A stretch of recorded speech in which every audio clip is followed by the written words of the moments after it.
Meus irmãos, que a graça e a paz do nosso Senhor Jesus Cristo, que excede todo o nosso entendimento, possa estar conosco nessa noite.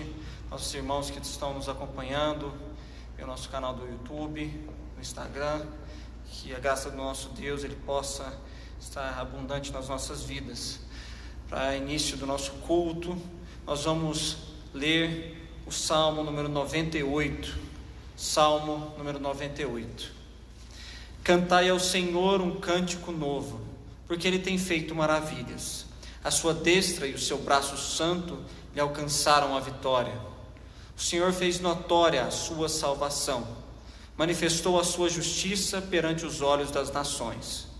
Lembrou-se da sua misericórdia e da sua fidelidade para com os da casa de Israel.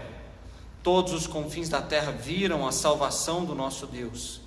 Celebrai com júbilo ao Senhor todos os confins da terra. Aclamai, regozijai-vos e cantai louvores. Cantai com harpa louvores ao Senhor, com harpa e voz de canto. Com trombetas e ao som de buzinas exultai perante o Senhor que é Rei. Ruja o mar e a sua plenitude, o mundo e os que nele habitam.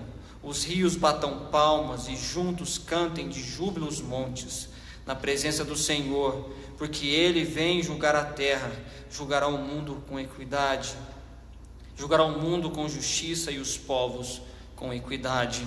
Esse é o nosso Deus, que nessa noite nós possamos estar celebrando o nome dEle. E nesse momento nós vamos cantar o hino número 47.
Ainda em sentido de adoração ao nosso Deus, vou pedir para o nosso irmão Diácono Mateus fazer essa oração.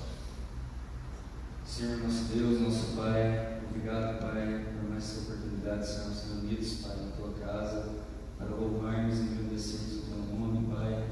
Que todos os atos desse culto, Pai, sejam nesse intuito, Pai, nos livre das distrações, Pai. Te pedimos, Pai, que o Teu Espírito Santo continue conosco, Pai. Perdoe os nossos pecados, em nome de Jesus que nós oramos. Amém.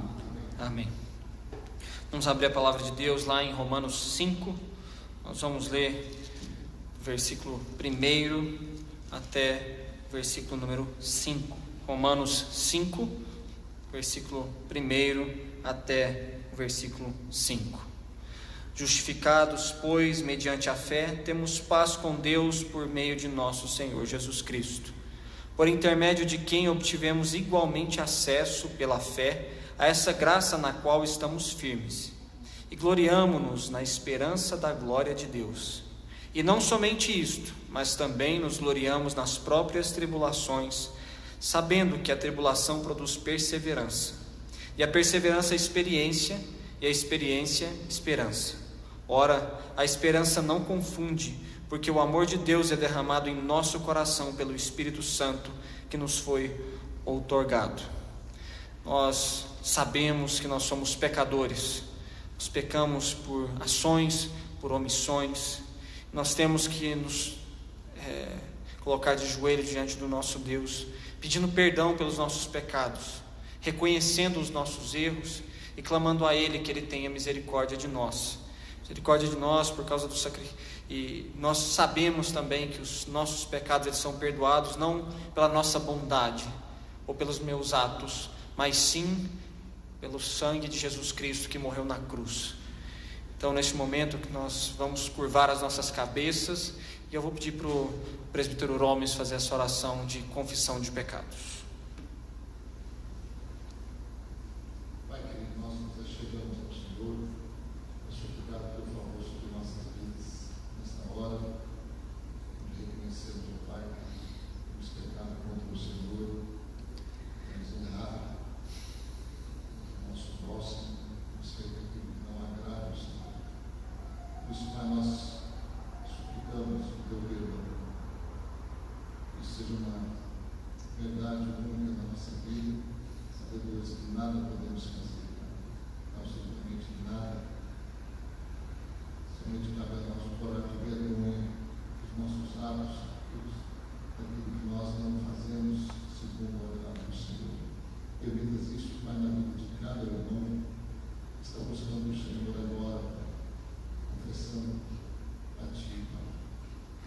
pedimos também que a alegria do perdão esteja presente em nossas orações. Que a alegria do perdão possa inundar nosso ser, Pai. Ajuda-nos, ó Pai. Teu Santo Espírito nos auxilie também nas nossas fraquezas, para que não caiamos nos mesmos erros, para que possamos cada dia mais lançar fora aquilo que não agrada ao Senhor em nossas vidas, possamos fazer aquilo que é da santificação das nossas vidas, Pai, diante do teu trono de graça, Pai. Pedimos isso nos nossos corações. Nós queremos, ó Pai, confessar o Senhor, confessar os nossos pecados. Queremos nos alegrar, Pai, do perdão que há no nosso Senhor e Salvador Jesus Cristo. É no nome dele, Pai, que nós oramos. Amém. Amém. Ainda em atitude de contrição, nós vamos cantar o hino número 336. Hino 336.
Cantar mais alguns cânticos em louvor ao nosso Deus. Primeiramente o cântico número 37, se invocarmos o nosso Deus. Cântico 37.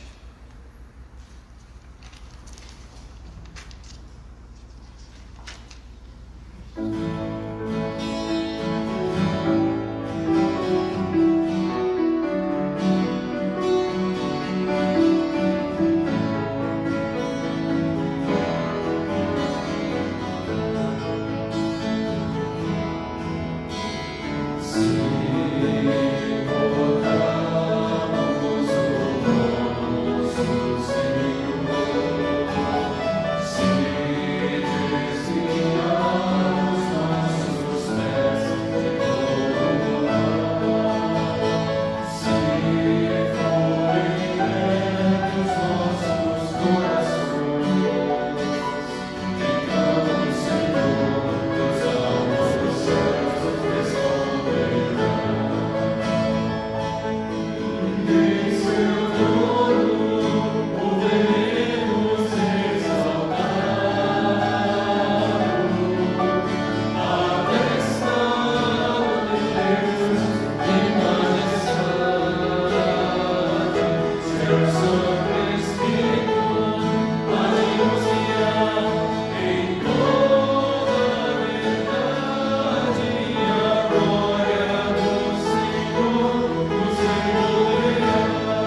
cântico número 115.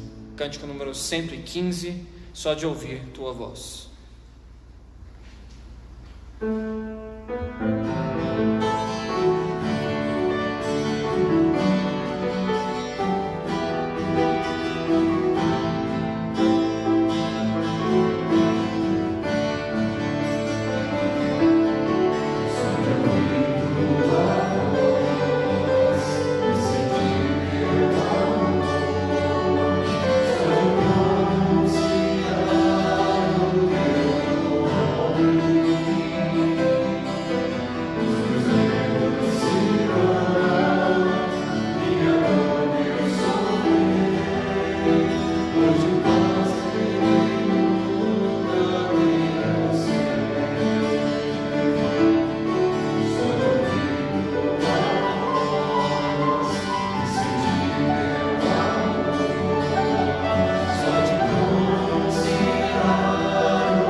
Ainda o cântico número 125, ao Rei dos Reis consagro.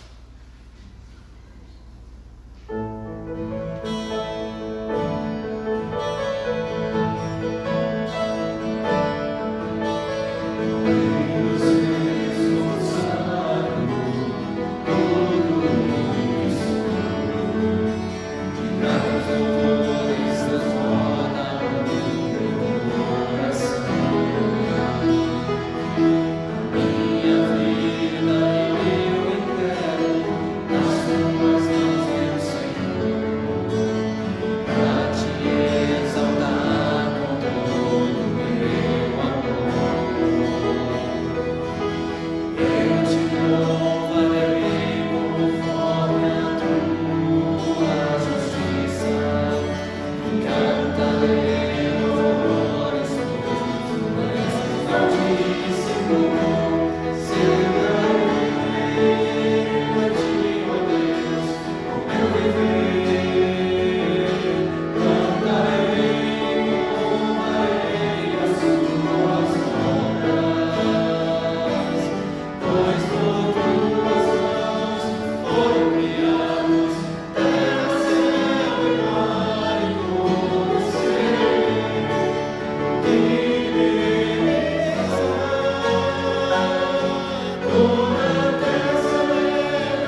noite, irmãos. Boa noite a todos que nos acompanham na transmissão, tanto no YouTube quanto no Instagram.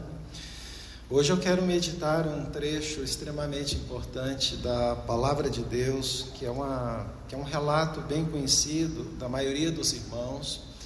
Creio que todos já lemos esse relato em algum momento. É um relato do jovem rico.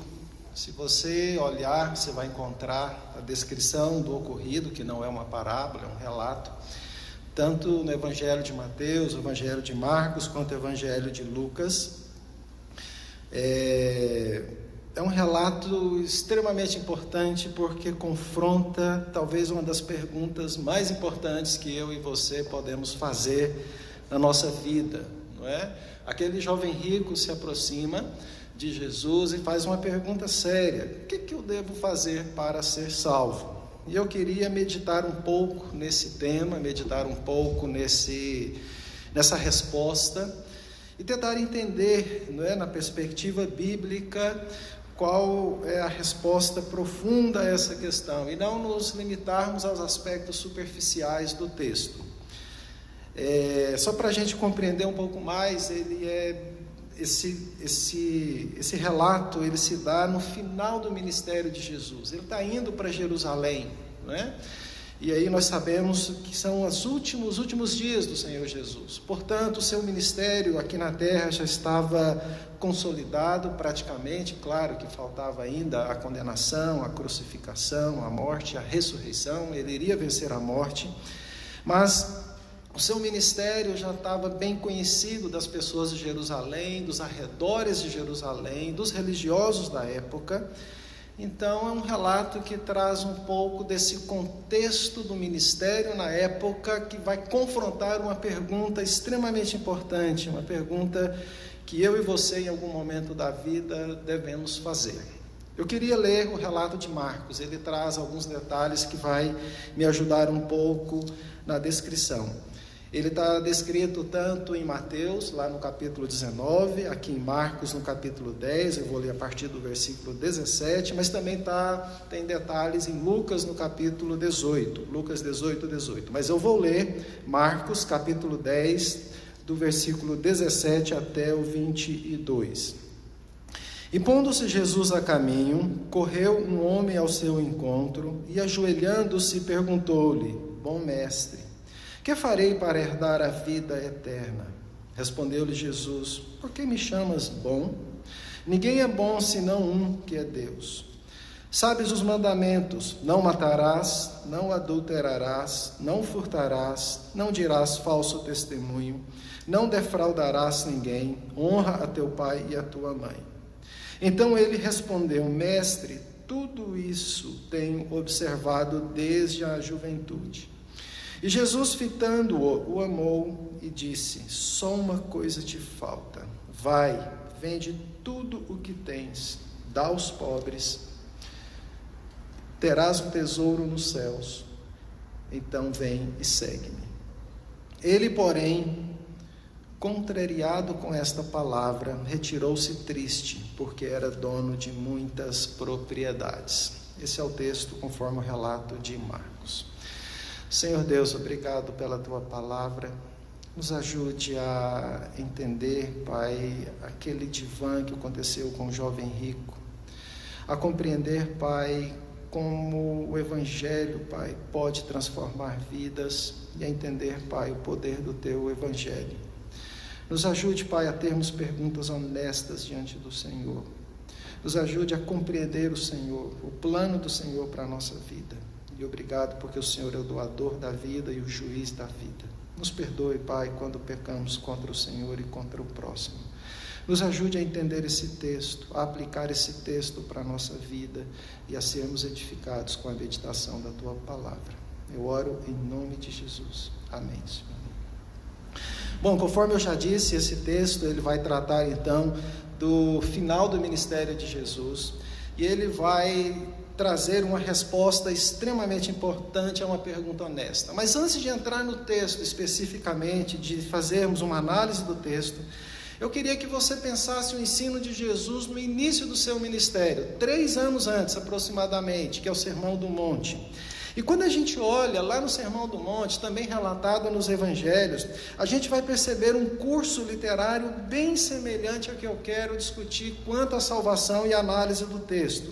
Se você voltar no Sermão do Monte, ele começa: bem-aventurados que choram, bem-aventurados os mansos, bem-aventurados aqueles que procuram a justiça, os misericordiosos, os limpos de coração. Jesus começa a trazer um relato do que é o céu, descortinando um pouco das características que nós temos lá no céu. Veja que nós temos valores importantes, como a humildade, como a mansidão, como a misericórdia, como a pureza, entre outros. O Sermão do Monte começa descortinando um pouco o céu. Depois ele começa a trazer algumas questões importantes dos relacionamentos humanos. Se você continuar a leitura, você vai perceber, olha, diz: não matarás. Aí Jesus interpreta, não no aspecto superficial, e diz: olha, se no teu coração você tem ódio contra o seu irmão, você já pecou contra ele, você já pecou contra esse mandamento: não matarás. Depois ele vem: não adulterarás, e vai dizer: olha, a questão está nos olhos. Se você teve desejo impuro no seu coração contra uma mulher ou contra um homem, você já adulterou. Você vê o Sermão do Monte caminhando, né? Vai falando sobre a mentira, vai falar sobre a vingança, vai falar sobre o amor ao próximo. E aí ele traz vários aspectos da segunda parte dos 10 mandamentos, que é o nosso relacionamento com o próximo. Ele fala do que é o céu, das características do céu, e vem aplicando isso sobre os relacionamentos entre os homens.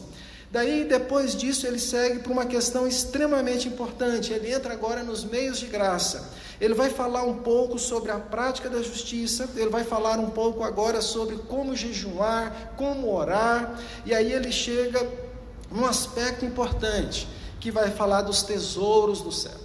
Ele começa descortinando o que é o céu, fala dos relacionamentos que tem a ver com os mandamentos do relacionamento entre os homens, e agora ele fala do nosso relacionamento vertical com Deus. E aí ele caminha para o encerramento dizendo o seguinte: não acumuleis para vós outros sobre a terra, não acumuleis para vós outros tesouros sobre a terra, onde a traça e a ferrugem corrói, e onde os ladrões escavam e roubam. Não ajuntais para vós outros tesouro nos céus, onde traça nem ferrugem corrói, onde ladrões não escavam e nem roubam. Olha a conclusão: porque onde está o teu tesouro, ali também estará o teu coração. E aí ele caminha agora para uma conclusão daquela primeira parte que vai dizer: devemos amar a Deus sobre todas as coisas, amar a Deus da nossa alma, do nosso coração, do nosso entendimento. E aí ele diz o seguinte: ninguém pode servir a 2 senhores, porque ou há de aborrecer-se de um e amar o outro, ou se devotará a um e desprezará o outro. Não podeis servir a Deus e às riquezas. É o que está dito aqui 3 anos antes, no ensinamento de Jesus no Sermão do Monte. E veja claramente nesse ensinamento: nós devemos amar os céus, né? E não a terra. Devemos amar a Deus e não a nós mesmos. Devemos amar o que é espiritual e não o que é material. Devemos amar o que é eterno e não o que é temporal. E aí a gente aprende algo extremamente sobre a lei de Deus, sobre a revelação de Deus nas Escrituras. A lei de Deus mostra o caráter de Deus, mostra quem é Deus para nós. É por isso que a lei de Deus, ela pode ser bênção ou maldição, porque se ela não nos leva para o céu, ela nos condena para o inferno. Então a gente vê claramente nesse ensinamento de Jesus no Sermão do Monte que é impossível ter uma comunhão e um relacionamento com Deus se guardamos no nosso coração problemas terríveis, no caso aqui em particular, né, ídolos terríveis. Aqui é colocado como a riqueza, mas é claro que esse ídolo aqui poderia ser a felicidade, poderia ser a sua carreira, poderia ser a sua beleza, poderia ser qualquer aspecto que você ama acima de Deus. E claro, o problema central não está na riqueza, não está na felicidade, não está na beleza, não está na carreira. O problema central vai estar em amar essas coisas acima de Deus. Esse é um curso literário que aconteceu lá atrás, no início do ministério de Jesus aqui na terra, onde ele traz um ensinamento extremamente importante, que não adianta observar os aspectos superficiais da lei, é preciso compreender de maneira mais profunda, não é? Dizendo claramente, eu posso dizer, eu nunca matei ninguém, mas se você no coração odiou, teve sentimentos hostis, você pecou contra esse mandamento. E Jesus então dá essa interpretação profunda da lei. E se você caminhou ao longo do ministério de Jesus, em algum momento lá, naquela parábola do bom samaritano, que é precedida com um relato, que veio o intérprete da lei e faz a mesma pergunta desse jovem rico: Senhor, o que eu devo fazer para ser salvo? E Jesus dá uma resposta: observa a lei, você deve amar o Senhor acima de todas as coisas, de todo o seu coração, de toda a sua alma, de toda a sua força, de todo o seu entendimento, e o próximo como a você mesmo, que é um resumo, é o mesmo curso literário que a gente vê no Sermão do Monte. E para aquele intérprete da lei, Jesus dá uma resposta diferente. Lá ele descreve uma parábola, e naquela parábola ele descreve quem é o próximo. Esse foi o entendimento para aquele contexto. Mas agora nós já estamos no final do ministério de Jesus, caminhando para Jerusalém. Se você olhar um pouco o contexto, ele vinha de Jericó, né, está indo para Jerusalém nos seus últimos dias aqui na terra. E aí nós estamos agora diante desse relato histórico. Esse relato histórico do jovem rico. Então o texto não é uma parábola, ele é um relato, e provavelmente aconteceu muito mais informações no diálogo do que o que a gente tem aqui relatado, tanto em Mateus, em Marcos, em Lucas. Mas é claro que o que nós temos relatado é suficiente para o nosso propósito.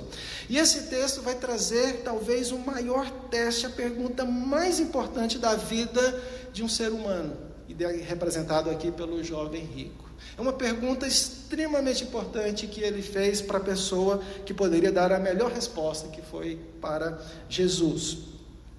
E aí o que a gente aprende claramente aqui nesse texto? Né? Que existe uma grande diferença entre buscar a Deus em espírito e em verdade, conforme está nos ensinamentos lá no Sermão do Monte, ao longo dos ensinamentos de Jesus, dos evangelhos, de toda a palavra de Deus, e buscar a Deus em orgulho e em egocentrismo, que é o que vai acontecer aqui com esse jovem rico. Então há uma grande diferença. E eu poderia pegar dentro dos exemplos bíblicos. Qual exemplo bíblico você teria de uma pessoa que procurou a Jesus marcado pelo orgulho e o egocentrismo? Caim, por exemplo. Caim é um grande exemplo. Quis se aproximar de Deus do seu jeito. E nós conhecemos o desfecho da história e vamos conhecer agora aqui do jovem rico. Mas nós temos exemplos de jovens que buscou a Deus em espírito e em verdade. Nós temos José, Daniel, Davi. Se você olhar para José, por exemplo, né, nós vamos ver que ele teve todos esses elementos que o jovem rico tinha. Mas o problema é que ele não tinha um ídolo do coração. E esse é o grande ponto desse texto. O ponto central desse texto vai ser a salvação pelos méritos externos de Jesus Cristo, contrastada com a salvação pelos nossos méritos, né? E aí a gente percebe algo sério que está acontecendo aqui com o jovem rico, que é triste, né? Que é uma ilusão de que nossos méritos podem ser contabilizados para a salvação. É uma ingenuidade espiritual, uma ilusão espiritual que vai acontecer com esse jovem. Eu queria então agora entrar um pouco nesse relato, aquilo que nós temos aqui descrito em Marcos. Eu vou usar, claro, algumas informações que vêm de Mateus, algumas informações que vêm de Lucas, para a gente tentar compreender o que está acontecendo aqui. Então veja, e pondo-se Jesus a caminho, Jesus está indo para Jerusalém, se você olhar o contexto, ele vem de Jericó, está indo para Jerusalém, né, aquela entrada triunfal, depois ele vai ser julgado, vai ser crucificado, morto, né, e vai ressuscitar. Ele está nos finalmente do seu ministério aqui na terra. Correu um homem ao seu encontro e, ajoelhando-se, perguntou-lhe: bom mestre, que farei para herdar a vida eterna? Esse que se aproxima dele, eu sei pelo texto mesmo, isso aqui não é pelo contexto, né? Essa pessoa que se aproxima era um jovem, né? Pela forma do relato, ele é mais novo que Jesus Cristo, ele tem menos de 33 anos, Jesus Cristo tem 33 anos aqui. Então nós temos um jovem, ele é um jovem rico que tem posses, isso se dá ao longo do texto. Então vai imaginando um jovem, não é, rico, ele está em posição de autoridade, eu sei disso pelo relato de Lucas, ele exerce autoridade, pelo texto especificamente, poderia ser uma autoridade civil, política ou até eclesiástica, mas pela maneira com que é relatado aqui, é mais provável que ele exercia autoridade no contexto eclesiástico, no contexto da religiosidade judaica, né? Com certeza ele aprendeu e seguiu os caminhos da formação religiosa judaica. Agora, provavelmente ele exercia autoridade dentro da estrutura religiosa judaica. Se não fosse lá, alguma autoridade ele exercia, isso é um fato. E aí chega a uma conclusão também do texto, que ele era uma pessoa inteligente, uma pessoa sábia, porque teve conquistas temporais além dos jovens do seu tempo. Essa posição, no caso, por exemplo, eclesiástica, era para pessoas mais vividas, mais velhas, daí o termo, né, presbítero. Então nós temos esse colegiado de pessoas mais experientes que vai dirigir a religiosidade judaica, por exemplo, se fosse o caso. Mas veja que ele exercia autoridade, ele tinha pessoas sobre o seu comando, né? Ele tinha na alma algo interessante aqui na sua religiosidade, ele tinha convicção da vida eterna. Ele não era um saduceu, com certeza, com certeza. Ele cria na vida após morte, isso está no contexto. Então a sua formação religiosa, né, traz algumas convicções que são extremamente interessantes, né? Ele tinha convicção da vida eterna. Mas ele também trazia uma pergunta dolorida, ele trazia um vazio na sua alma, ele trazia um vazio que as suas conquistas e experiências não preenchiam. Daí vem a pergunta, e daí a gente entende o curso do texto. Então se aproxima de Jesus um jovem, alguém com muita energia, alguém de posição, alguém que aos olhos humanos teria tudo para experimentar uma satisfação plena da alma, mas ele traz essa alma vazia, ele traz uma dor que vem de uma dúvida com relação à sua existência após a morte. E essa é a pergunta, porque ele tem convicções da vida eterna. Eu queria olhar também aqui ainda no versículo 17 o como ele se aproxima, porque isso vai nos ajudar a compreender um pouco a sua formação e a resposta de Jesus. E aí veja só, ele vem correndo. Se você olhar a cultura judaica e de outros relatos que nós temos na própria escritura e historicamente, né, Flávio Joséfos, ele detalha alguns pontos sobre isso, né? O fato dele vir correndo é incompatível com o seu status e com a sua riqueza. Isso denota então que aquela questão era urgente. Provavelmente ele sabia de todo o plano, pela sua formação religiosa, que já estava armado para matar Jesus. Nós sabemos que os fariseus e que o colegiado, né, dos líderes judaicos estavam armando um plano para matar Jesus. Provavelmente ele sabia disso. E ele queria fazer uma pergunta extremamente importante. Ele vem correndo, o que não é comum para o contexto da época e para o contexto da época de uma pessoa na sua posição. Ele vem em público, ele não procura Jesus à noite. Ele procura Jesus à luz do dia, reconhecendo que Jesus é um mestre legítimo. Isso vem depois do bom mestre, que os ensinamentos de Jesus são legítimos, são consistentes com a sua história, aquela história de 3 anos de ministério, com a sua reputação, que o que Jesus fez só poderia ser feito se viesse alguém lá dos céus. Lembre-se quando Jesus cura aquele cego, não é? Foi no dia de sábado. E aquele milagre atesta como a própria pessoa que foi curada vai dizer, olha, só alguém vindo dos céus é capaz de fazer um milagre que tu fazes. Então se você olhasse a reputação de Jesus ao longo dos 3 anos de ministério, né, você vai ver essa legitimidade do ensino de Jesus alinhado com a sua reputação e com as suas obras aqui no seu ministério. Só que o texto vai mais, ele vem correndo, que é incomum para a sua condição, ele vem em público, à luz do dia, e ele se ajoelha diante de Jesus. É por isso que o texto começa, se você pegar outras versões, fala, uau, o texto começa com uma expressão, uau, veja o que está acontecendo. Essa pessoa vem diante de Jesus, né? E aí ele se aparenta, ele se apresenta de forma respeitosa, de forma humilde, reconhecendo que Jesus ele é o bom mestre, né?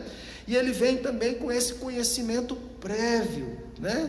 De quem é Jesus. Eu ainda poderia acrescentar um outro ponto, ele vem para a pessoa certa. Aliás, quem é melhor do que Jesus para dar resposta a essa pergunta?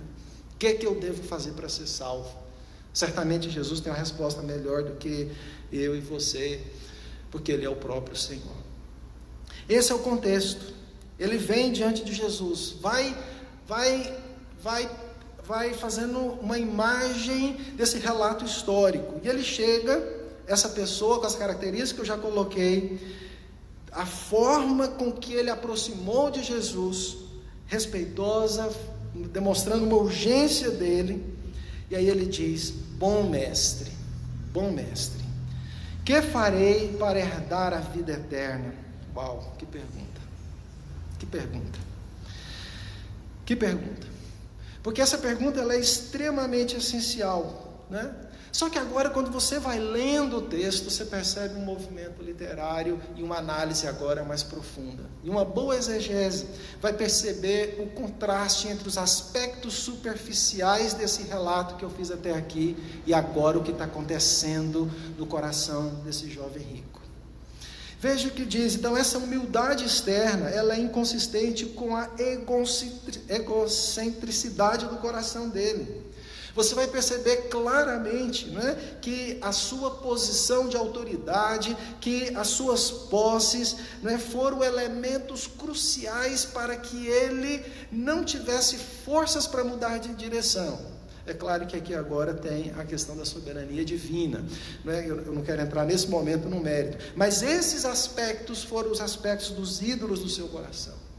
Você vai perceber isso claramente. O jovem rico, ele queria a vida eterna, como um acréscimo ao que ele tinha, mas ele não queria o caminho estreito. Ele queria continuar no caminho largo, ele queria continuar com os ídolos do seu coração e acrescentar a salvação. Esse era o desejo dele, que é essa religiosidade superficial extremamente perigosa, e que precisa ser confrontada, e é o que Jesus vai fazer aqui. Exatamente o que o nosso mestre vai fazer. Imagina esse jovem, né, tendo todas as conquistas. Olhe para o nosso tempo, né? Ele teria então, diríamos, um bom emprego, uma boa grana, seria uma pessoa bonita, feliz, então ele teria todas as condições, só que ele estava no caminho largo, e ele queria só acrescentar a salvação ao caminho largo, ele não queria a conversão, ele não queria o caminho estreito, ele queria continuar do jeito que ele estava. O preço era muito caro, mesmo se tratando de vida eterna. E eu insisto aqui, meu irmão, ele tinha uma formação religiosa e convicções da vida eterna. Ele não era um saduceu. Ele não tinha os conflitos que os saduceus tinham. Era claro para ele a vida eterna. Mas ele teve muitas conquistas e muito rápidas na vida dele. Um jovem, né? Não tinha nem 33 anos. Novo. E aí você vê exatamente essas questões aqui. O jovem rico queria a vida eterna como um acréscimo ao que ele tinha. Ele não queria a conversão. Ele não queria o caminho estreito. Ele não queria seguir a Cristo. Ele queria continuar do jeito que ele estava, acrescentando a salvação. Só que isso é impossível. É o texto que eu li lá atrás.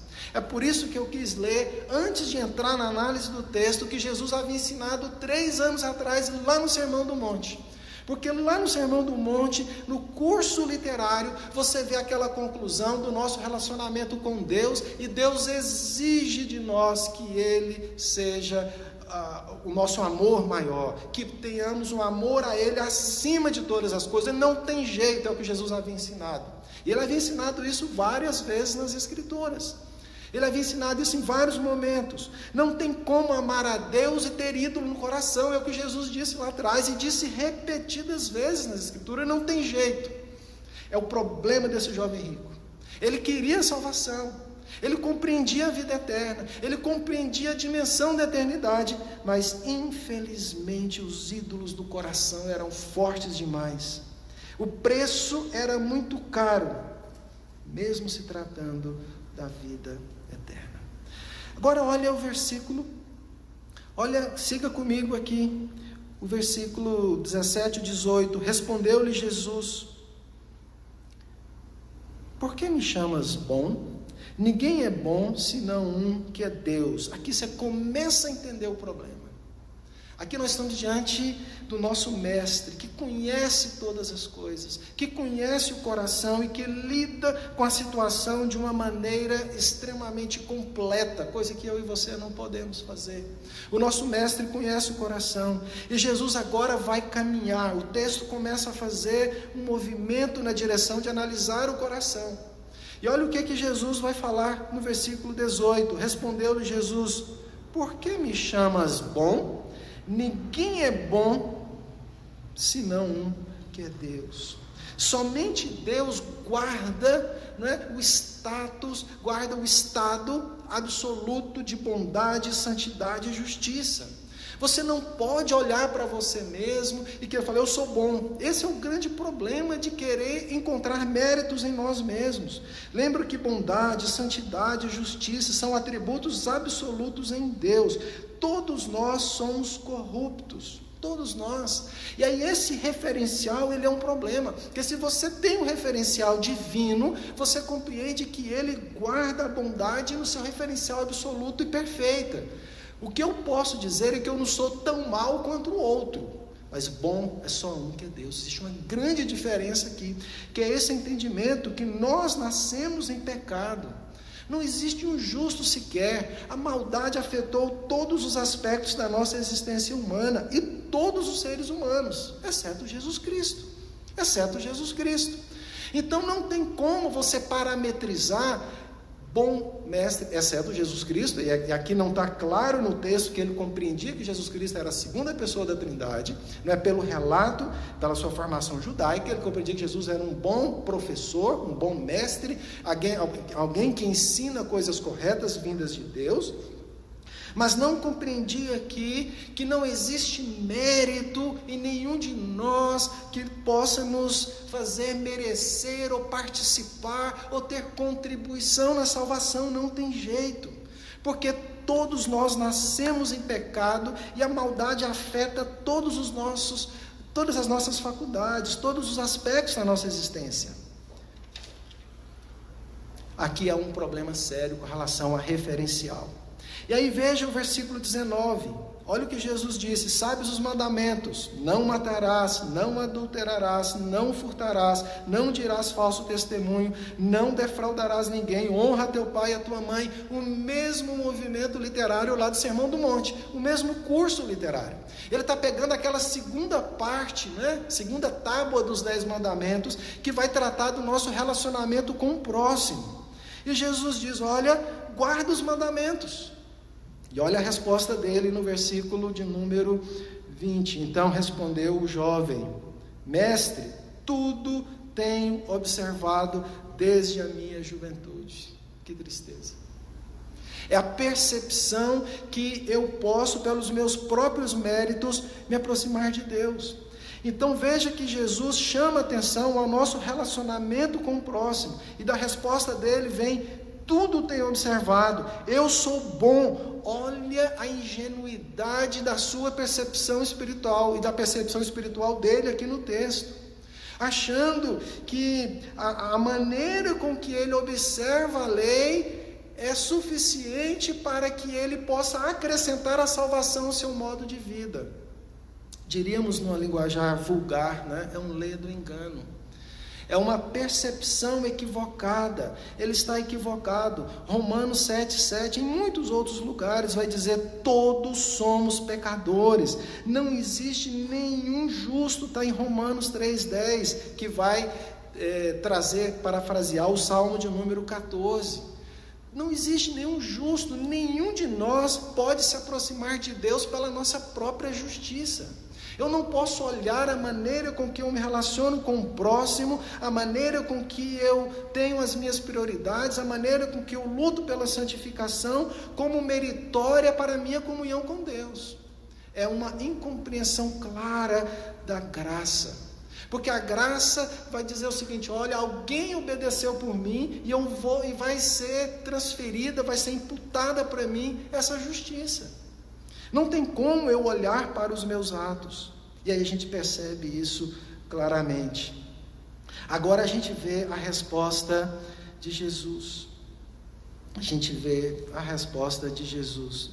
E Jesus, olhando para ele, fitando-o, o amou e disse: olha o caráter misericordioso, bondoso do nosso Senhor, né? Lembra de Jesus quando aproximava de Jerusalém? Ele chorou. Lembra Jesus quando viu Lázaro, teve compaixão, e como o seu ministério foi marcado pela compaixão. E nós temos aqui agora Jesus olhando para a situação, compreendendo o que está acontecendo, ou compreendendo os ídolos do coração, e a resposta de Jesus não vai ser uma resposta como a gente vai ver, por exemplo, em João 6:28 ou em Atos 16, dizendo: olha, o que devo fazer para ser salvo? O que eu e você diríamos, né? O que nós diríamos? Creia no Senhor Jesus, creia no Senhor Jesus. Esse é o fundamento de toda a Escritura, porque toda a Escritura converge nos méritos de Cristo para a salvação. Deus opera a sua justiça sobre a igreja através dos méritos de Jesus Cristo. E isso está em, por exemplo, João 6:28, onde o próprio Jesus dá uma resposta nesse sentido. O próprio Jesus vai dizer: olha, creia em mim, eu sou o pão da vida, eu sou a árvore da vida.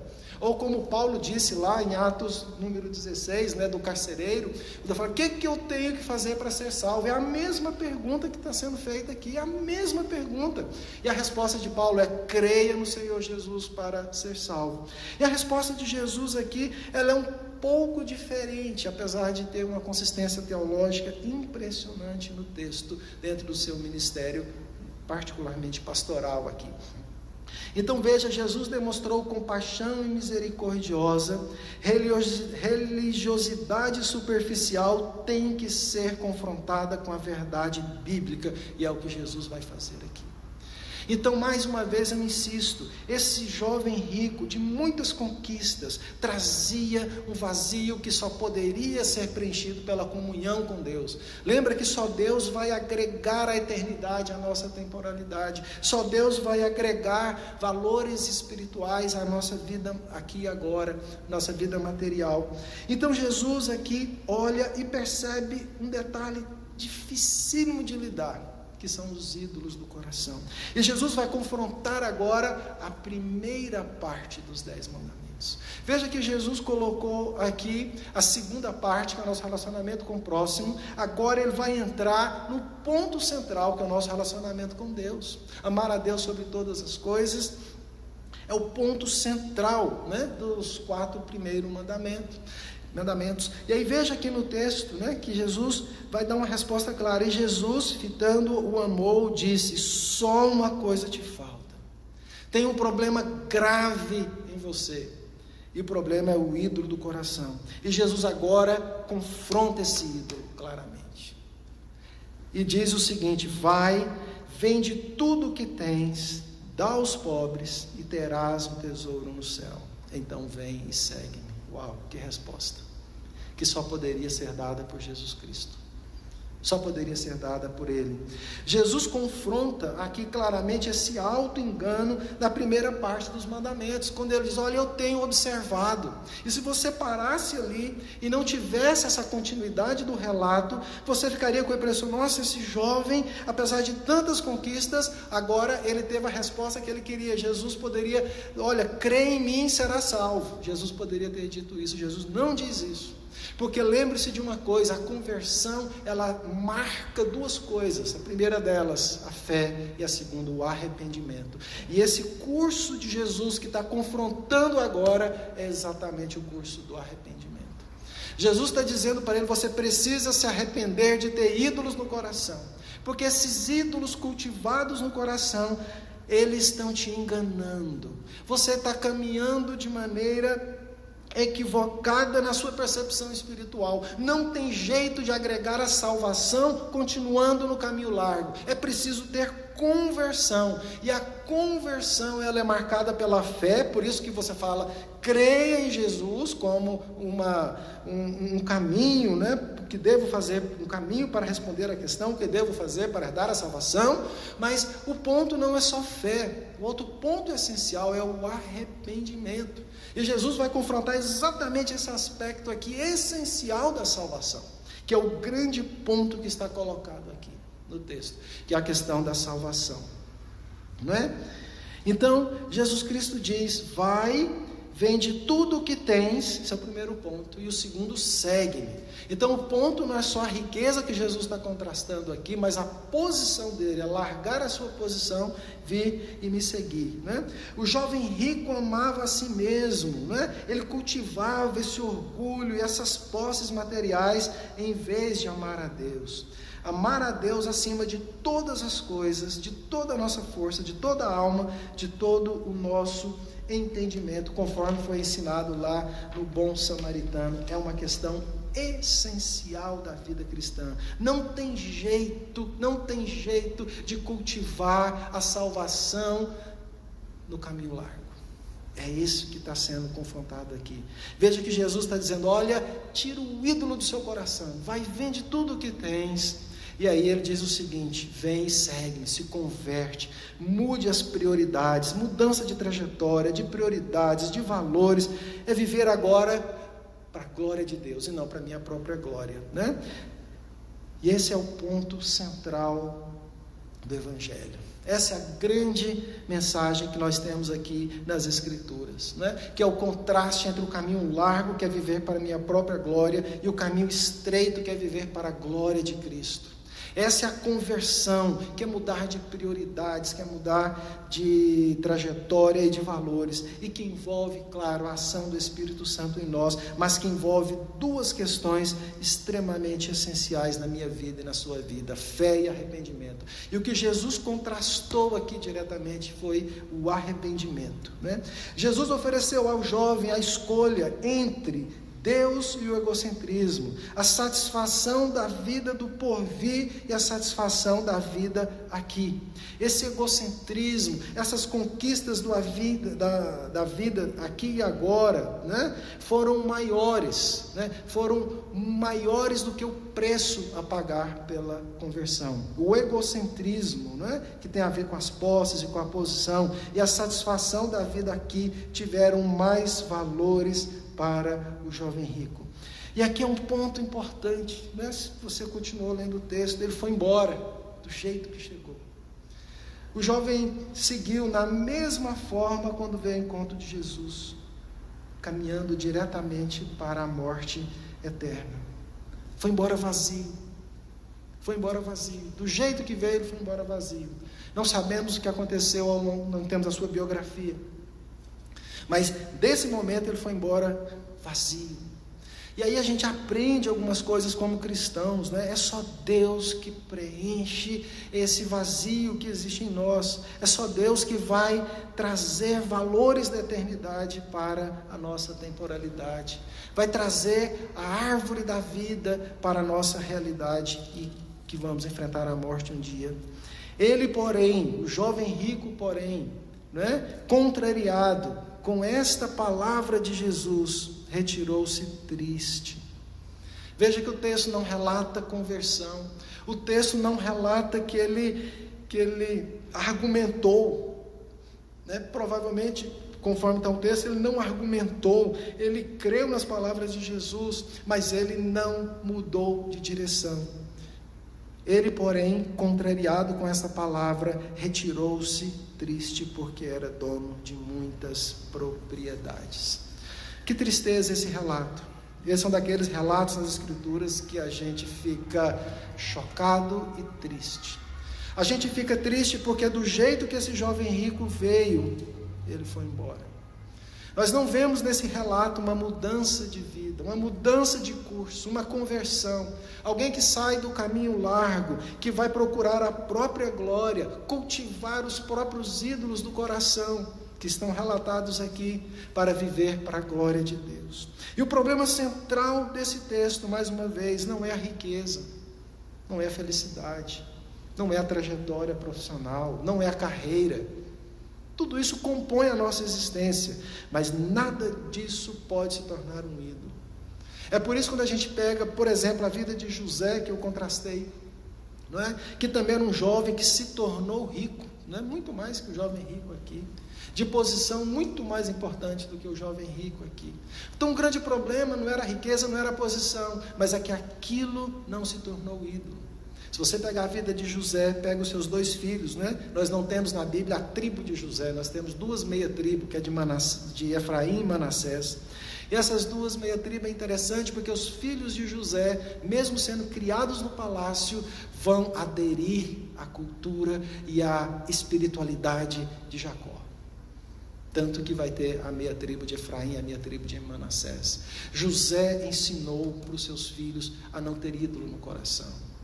Apesar de ter experimentado riqueza, posição, algo semelhante ao que é relatado aqui desse jovem rico, aquilo não se tornou ídolo. José estava caminhando na direção do caminho estreito. Ele é estreito porque somente Deus ocupa o primeiro lugar no coração.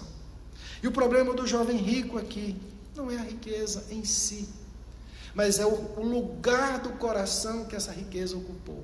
E essa advertência está lá atrás. Jesus Cristo começou o seu ministério lá atrás, ensinando sobre isso, ensinando esse relacionamento que temos entre as pessoas e o cuidado que temos que ter para não encontrarmos na maneira com que relacionamos com as pessoas mérito para a salvação. Mas ele entra no ponto central, tanto no Sermão do Monte quanto aqui no texto, que é a questão do nosso relacionamento com Deus. Então esse texto vai me ensinar, ele me ensina, espero que ele também confronte você com relação à maneira com que nós nos relacionamos com Deus. Não pode ser do jeito de Caim. Caim quis relacionar a Deus do seu jeito, com seus ídolos no coração, e não foi aceito. O jovem rico também não foi aceito. E é claro que essa resposta que Jesus dá, confrontando ele quanto ao arrependimento. Veja que eu posso dar uma resposta para a salvação que caminhe pela fé ou que caminhe pelo arrependimento. Ambos são essenciais, né? E Jesus Cristo confronta ele na direção do arrependimento. E caminhando para a conclusão, que Deus nos ajude, né? E nos livre de termos qualquer ídolo do coração. E talvez esse jovem teria elementos para cultivar ídolos, né? Inteligente, jovem, rico, com autoridade sobre pessoas. Não sabemos exatamente se ela é eclesiástica ou se ela é civil, corporativa, mas um jovem que exercia autoridade, conquistas acima dos jovens da sua época. Agora o triste é que aquilo se tornou um ídolo, a tal ponto que ele não estava disposto a pagar o preço de mudar de caminho. E Jesus o confronta quanto ao arrependimento. Arranca o ídolo do seu coração, é o que Jesus está dizendo, e segue-me, tenha conversão. Então veja os elementos de fé e arrependimento consistente. Uma análise da situação que só poderia ser feita pelo nosso mestre. Aquele jovem rico procurou a pessoa certa para dar a resposta, né? Quem melhor do que Jesus poderia dar uma resposta como essa, confrontando, né, a religiosidade superficial. E outro ponto central, né, que as mudanças exigidas no arrependimento sejam encontradas na minha vida e na sua vida, que é fé e arrependimento. E o último ponto, que ainda é evidente aqui no texto, né, pela religiosidade desse jovem, pelo contexto desse jovem, pela forma com que ele se aproxima de Jesus, pelo momento com que ele se aproxima de Jesus, o senso de urgência, tudo indica que ele sabia do plano de matar Jesus lá em Jerusalém, que ele não teria muita chance de fazer aquela pergunta, mas que ele traz no seu coração essa religiosidade superficial e esse desejo terrível, ingênuo na perspectiva espiritual, que é querer acrescentar a salvação à forma de vida, sem ter arrependimento e conversão. Isso é impossível. Jesus disse lá atrás, não se pode adorar a Deus e ao outro ídolo. Não tem como. Não tem como querer continuar no caminho largo e acrescentar a salvação. Não tem jeito, é inconsistente. Nesse aspecto, o nosso Deus, Ele é um Deus exclusivista. Ele não divide a sua glória. E que Deus nos livre de termos esses ídolos no coração e de termos essa ingenuidade espiritual na mente, de acharmos que podemos acrescentar os elementos espirituais à nossa trajetória ímpia. Que Deus nos livre, ainda que travestida de religiosidade. Então, para encerrar, que Deus nos ajude e nos livre de termos ídolos no coração, primeiro ponto. Segundo ponto, que as mudanças exigidas no arrependimento para aquele jovem rico, não demonstrada no texto para nossa tristeza, sejam encontradas na nossa vida, que sirva de advertência, Não se aproxima de Deus de forma impenitente. É preciso que haja arrependimento pelos pecados e reconhecimento dos méritos de Cristo. E terceiro e último ponto, que não possamos cair no erro dele, que é essa superficialidade de uma religiosidade egocêntrica que se volta para mim mesmo e não se volta para Deus, que tenta acrescentar a salvação ao meu modo de vida ímpio, ainda que travestido de religiosidade, que é o contexto dele aqui. E para nossa advertência e tristeza, ele foi embora como chegou no texto. Não conhecemos a biografia, não sabemos o que acontece no curso da vida dele, mas até aqui o relato bíblico é para entristecer o nosso coração, porque ele continua indo na mesma direção, que é da morte eterna. Que Deus nos ajude. Amém? Senhor Deus, obrigado pela tua palavra, que teu Santo Espírito comunique em nós estas verdades, que possamos, Pai, caminhar segundo o teu querer, segundo a tua vontade. No nome de Jesus é que eu oro. Amém. Vamos cantar agora o hino de número 148, dando continuidade ao nosso culto. Hino de número 148.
Que o Senhor te abençoe e te guarde.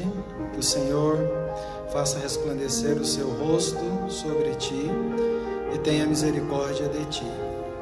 O Senhor sobre ti levante o seu rosto e te dê